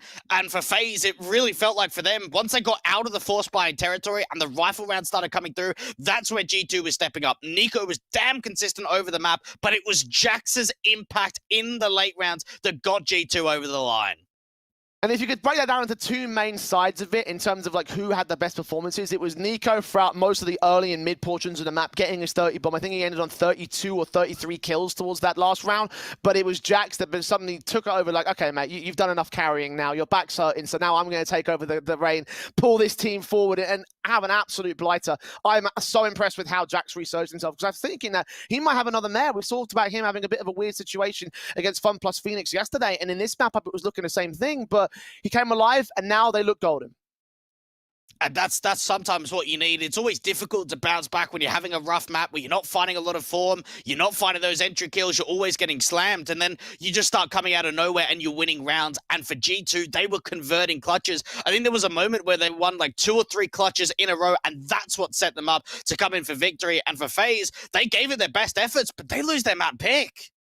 And it's all those inches for G2 that add up to the yards and the rounds that make it a 16-11 again on FaZe's map pick of train. We go to G2's pick of Mirage after this short break, where they look to 2-0 FaZe after the close qualifiers. We'll be back after the break.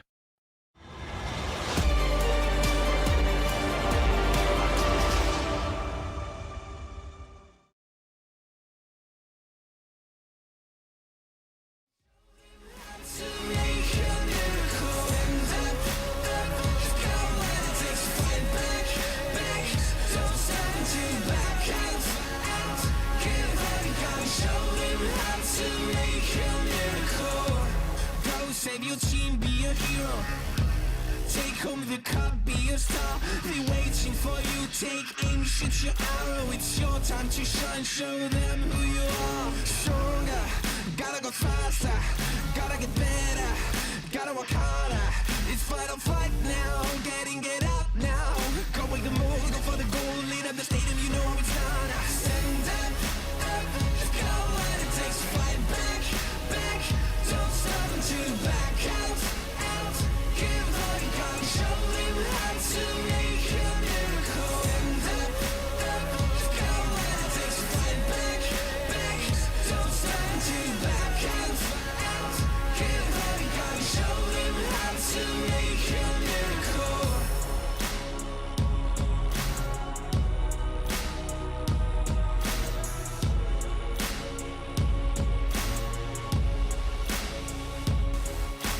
Stand up, you've got what it takes to fight back.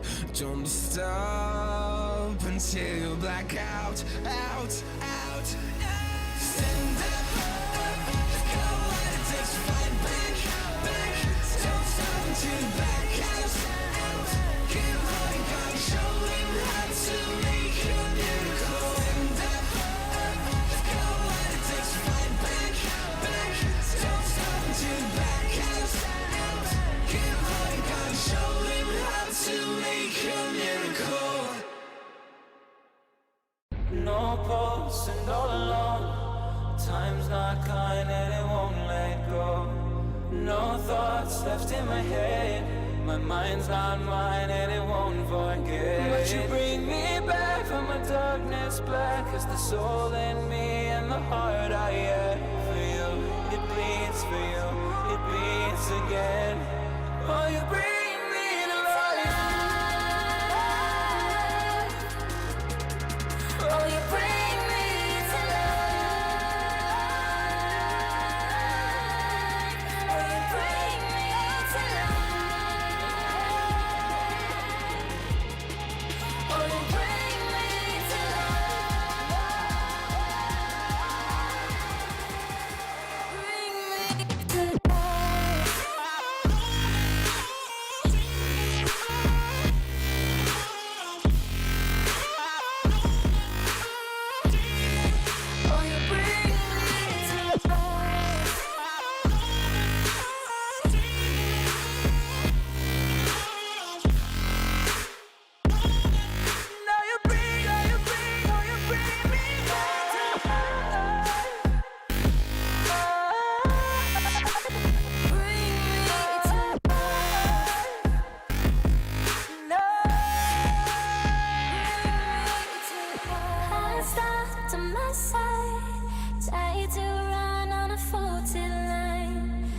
I'm safe, won't leave. Even though we burn from the light I bleed. But she bring me back, not a heart attack could take away all the love I had for you. It bleeds for you, it beats again. Oh, you bring me to life. Oh, you bring me to life. Oh, you bring me to life.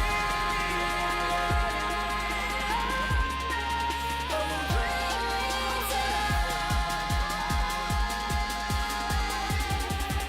you bring me to life. Oh, you bring me to life.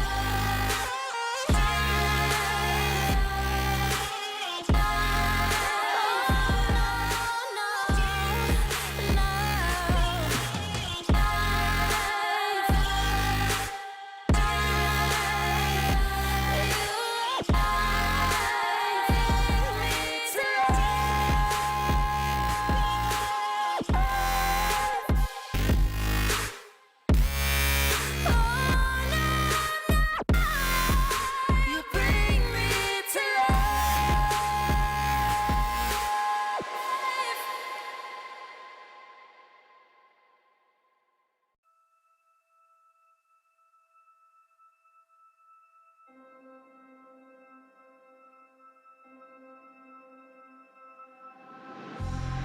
It's been a while, yeah. Safe to say over a year. Still it feels like I saw you every day. Tired of hanging around the ones that always need an explanation. I don't need to every day. Explain myself, don't hold it against me if I'm somewhere else. Put all the masks that I had on the shelf. Wish I could stay, but it's bad for my head. Something's coming. I wanna be everything I thought that I could never be. Build me up, piece by piece.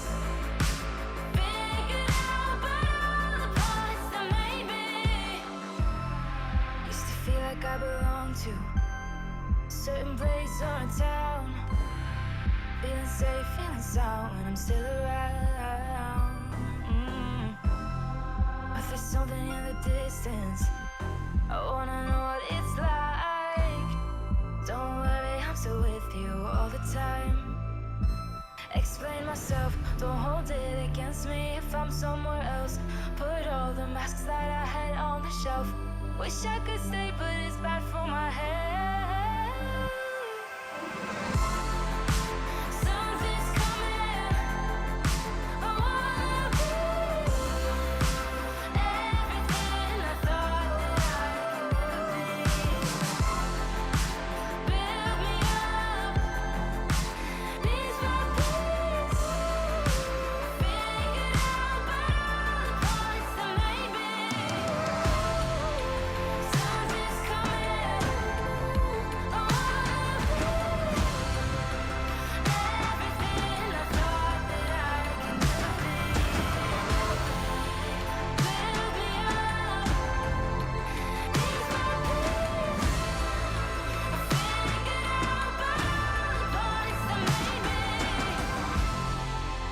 Something's coming. I wanna be.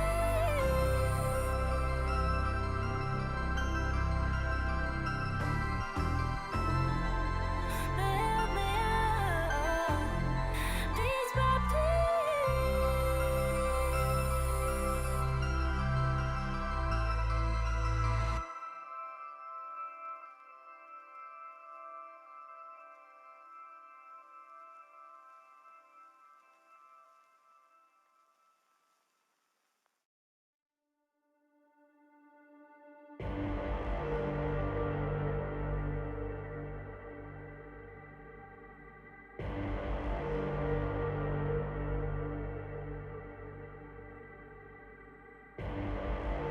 Rising out the ashes, coming from the ether. All I hear is static. Breathe a little deeper. Fallen, broken, a million light years away from home. My eyes opened, and now I've come to claim life. Oh, never let it.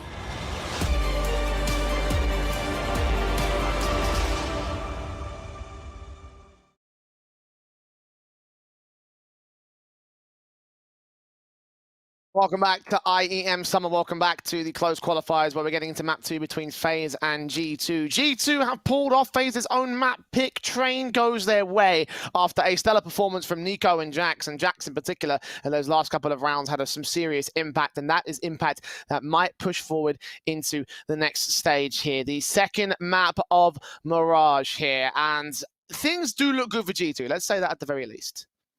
It does. From the outset, it looks like they could probably just 2-0 from here. Like they've done the hard yards already. They've been able to take Train, and I didn't really think that the 2-0 was going to be possible. But seeing the way that they played on Train, seeing the way the individuals really stepped up in crucial rounds, it looks like that going into Mirage, FaZe are going to have a really difficult time to bring this series back in their favor. They are, and it's weird because they had some really good moments and they had some really good rounds, and I think that in general the team looked really good. It's just that G2 looked that little bit better, and I'm really excited to see how Mirage plays out, because if we see anything like we did over on Train, then this could be a really, really interesting affair for me. I'm really excited to see how well this one goes, because this is a big series, I think, for both sides. I think we could have looked at this being a qualifying matchup, and right now, I feel like G2 are in the prime position, even though FaZe are still holding a really close contest.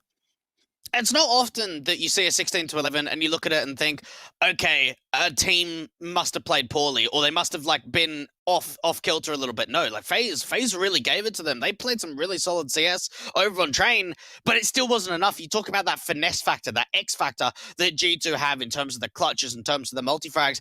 And like for Twist, he was just running out the B side, on the T side, he was getting constant entries. We saw Brokey having a really good game when he had the AWP in his hands. But for FaZe, it just wasn't enough. And you've got to wonder now on Mirage, are they going to be able to provide that X factor they need to be able to just at least get a map in the series and try and take it to a third? That is the big question of the moment, and if you had to look towards one player as the FaZe side, or even maybe a couple of players on that FaZe side that would be the team or would be the player to really catapult themselves as the main guy of this roster, who do you think that would be, Dweg? Probably it has to be Brokey or Twist. I want to say, like, I know that Twist is a great, like, con player on CT side, always gets a lot of impact playing out from that stairs and jungle area, but it's in a position here for the FaZe side where I think they need more than just the individuals to step up. They've got to be making sure that they're getting the consistent elements, and I think that is where G2 was really able to strike. G2 definitely had a much more consistent game, if you will. Again, I mean, consistency is part of it, but it was also the fact that they just had a really good set of players. I think, you know, if I had to pick one player to be consistent in that whole thing, it was Nico. But then again, he also got 32 kills, so how much he can replicate that going into the second map is the main thing. I know a lot of people have criticized his consistency over the course of like an extended period of time with G2. In that map, though, he was the guy that was performing in every single round, so you have to give him credit for at least that. But Jax is the difference maker right there. He was silent throughout the entire early game and the entire first half. The mid game was pretty quiet as well. It was only until the late 4 or 5 rounds is when he really got going and really started to post some rounds on the board. And when you take a look at how that worked against Fun Plus Phoenix, he didn't get going until... It didn't start to get going, I want to say, until the very late stage of the game, which is ultimately what I think led to the Fun Plus Phoenix victory. So is that going to be a similar situation to repeat here against the likes of FaZe? You've got to hope that for Jax, at least in terms of self-confidence, he's got a lot brimming after that map, because he was sort of down in the dumps and he was really finding it difficult to be able to sort of get involved in the game. But it just came to when the team really needed him to step up in certain moments that he was able to deliver. So you'd have to imagine that going into Mirage, he's going to be able to step up again, and for G2 to try and take it in 2. Let's see if they can take it into, it's the pistol round of our second map about to go live. G2 will be on the T side start. Of course, it is their map pick. FaZe picked into the CT side as a result of that. Diffuse kit for Twist with the HE as well for him. FaZe ready to go, ready to see if they can bolster themselves back up. They absolutely need to take some control back on this one. They've lost their map pick, so they need a good start. They need to carry this map straight into the 16th. The pistol goes live. Aggression down from underpass from 2 players of the FaZe clan. It's Karrigan and Cold Zero. Ready to start taking face against the likes of Hunter. He's ready to see them. See the headshot. Cold Zero takes the bomb carrier down. Yeah, FaZe are going to have to try and act on this, and at the same time, G2 want to see if they can trade out the underpass players. Carrigan sneaks his way back into connector, and for coldzera, he kind of still stays around in underpass. He's looking for a little bit more. Stacking around there, waiting for contact, waiting for a kill. Sees one, taps up the head, unable to find the frag onto him. He'll get tagged up a little bit further away. And down into underpass, the flash is going to turn him back out of position. He'll make his way in mid and completely evade the trade kill. G2 have really got to act towards this B site now because they've given away so much information. Try and see if they can just get that execution forward. But even the HEs lined up from FaZe, this could do so much damage. At least another trade coming back. But for G2, are they actually going to start bringing this bomb away? No, they've got to commit towards B. 2-for-1s on that trade. 40 seconds to the clock. Carrigan's waiting for even more contact. He knows that they're out there, and Jack still finds his swing. Okay, he's going to carry that killing prowess. He's going to carry that confidence in from the end of the last map into the beginning of this one. But Nico's been stalled by coldzera. He wants to try and win this fight. He's got to get the bomb to the site more specifically. Flashbang keeps implying. coldzera trying to see if he can get out of dodge, but Nico can't land the shots of his own. Right, the USP of the CT side is just keeping Nico pulled away here. Now he's got to go. Amanek will get Twist Brokey back up at the market entrance. coldzera can't get the killing shot tag on Nico, so the bomb will go down here. Brokey and coldzera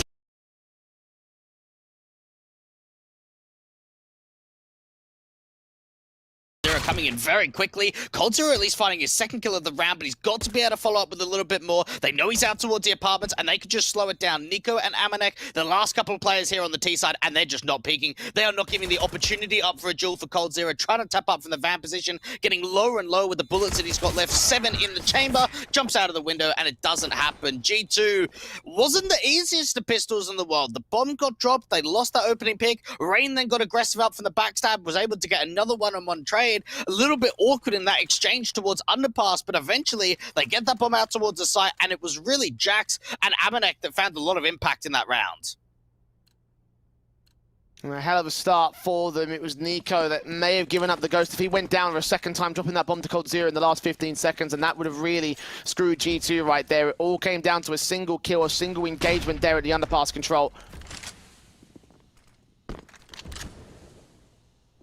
40. It's in a minute here for G2's early start. The AK looking to fare down upon them from the mid position, looking into the sniper's nest in particular. Scouts and Eagles in with the force by FaZe. Can't find anything right here. It seems like they want to try and set themselves up for a little bit of an A split. A lot of MAC-10s coming through from this T side, and this could really start helping up against the players that don't have head Kevlar. Oh, Twist sees the play and finds a shot with the Deagle. Shot on Hunter immediately. Amanek getting tagged up as well. Minute 2, the clock. Twist will look for Amanek next, get the secondary frag onto him. Minute 2, the clock, and a 5v3. FaZe have found their way up to this. Twist in particular has found his way in with a little bit more. Tag on Nexa as well. So much damage being done to G2. Brokey with a scout hoping for a bit more back there. No one from G2 is going to take a face once again. The bomb's out towards mid. Looking like they have to rotate here. Oh no, the bomb gets dropped, and well, this round is done. Like, there's no way that Nexa and Jax can bring this back. They're gonna have to take all of these fights out from me. They're gonna have to recover the bomb, and there's even like 30 seconds left on the clock now. And FaZe know this. They know it. coldzera peeking in for his own 1 Deags, but Twist. 3 picks of his own, the Deagle going ham. G2 trying to see if they can rotate out of here, but Nexa's gonna fall again. AK dropped, bomb dropped. The conversion going right the way of FaZe, very similar to their T side, except adding to their CT side here in this map. Jax has got to go down to get the money out of the round, because if he went out with a MAC-10, he's probably going to get overwhelmed by FaZe. Pistol lost, but conversion gain for the CT side, 1-1 on the G2 board. Oh my goodness, this is just looking like the second half of Train, isn't it? I have a feeling that this might go back and forth for a little while. G2 have got to buy it up, get those Deagles forward. Got an AK actually for Nico, so being dropped over, getting that extra little bit of an investment out from Jax. Saw Twist doing a lot of hero AKing for the FaZe side on the T side of Train.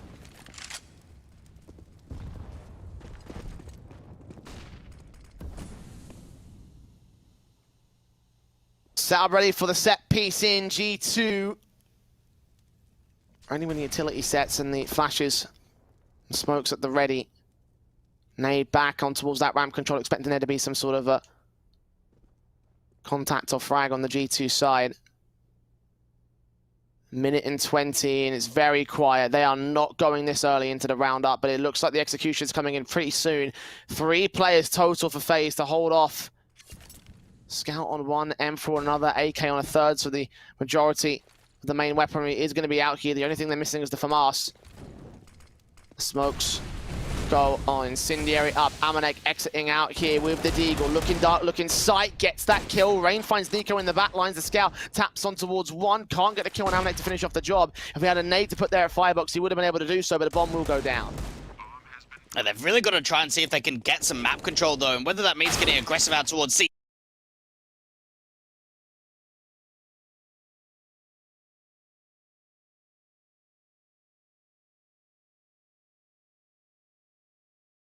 That might be the option now, back into a 3-on-3 with Jax getting that kill and looking to press quite far forward.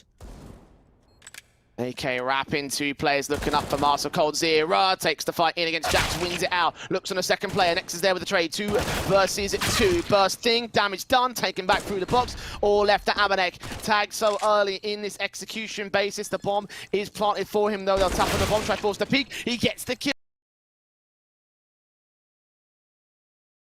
And still find the defuse for 2 for FaZe. Oh, close round for Karrigan and Twist. They're just playing off one another. As soon as that diffuser,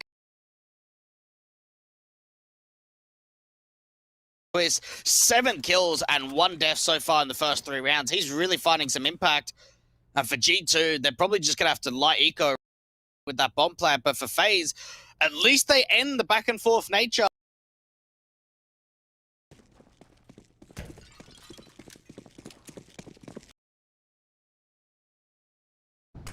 And the start that they wanted, the start that they needed.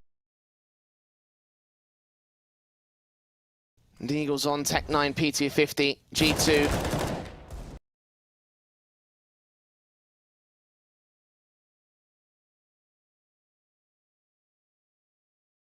Zera gets Nexa. Will take some more damage to return at the bench area. Twist has got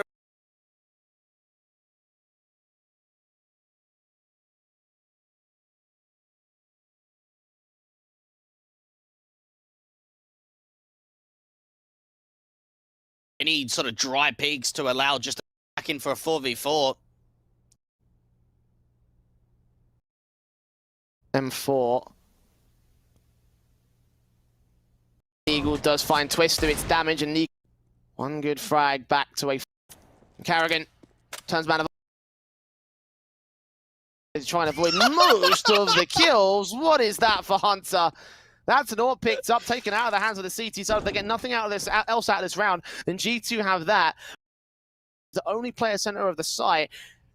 Can they overwhelm him and Karrigan and get the bomb down here? It all comes down to the AWP. He's got to be able to find the impact, but the time is so low. They've got to get a bit of a move on. If they can try and pull Karrigan a little bit of a way in, but they've got to deal with Cold. Time is so low. They've got to make a footstep. They've got to be able to rush out towards the side. Otherwise, jumps the bomb, and that's it. Hunter's best bet. And even a chance, though, no, doesn't happen.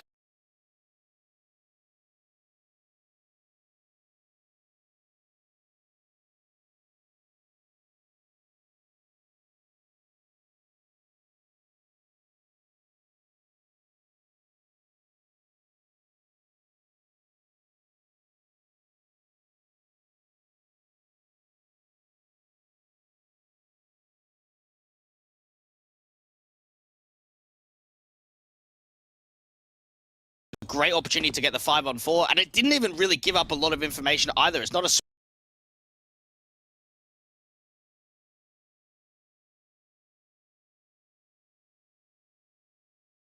smoke XE. It's just them running out of default, and for FaZe now, losing on the back of Rain, they might have to make a little bit of an info play to try and see if they can get a bit of a way back in.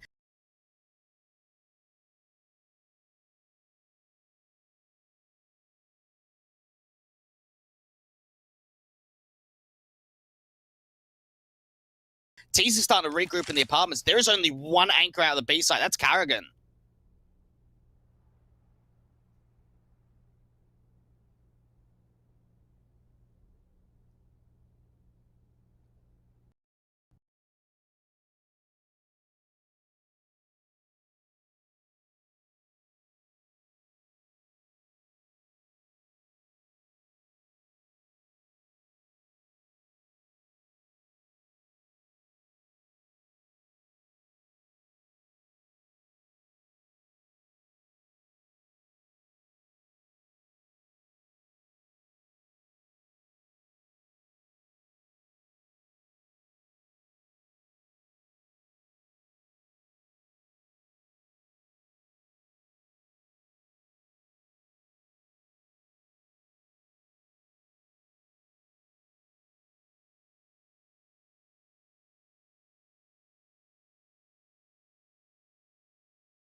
And again, a big one for them to win because the money's just not there for FaZe.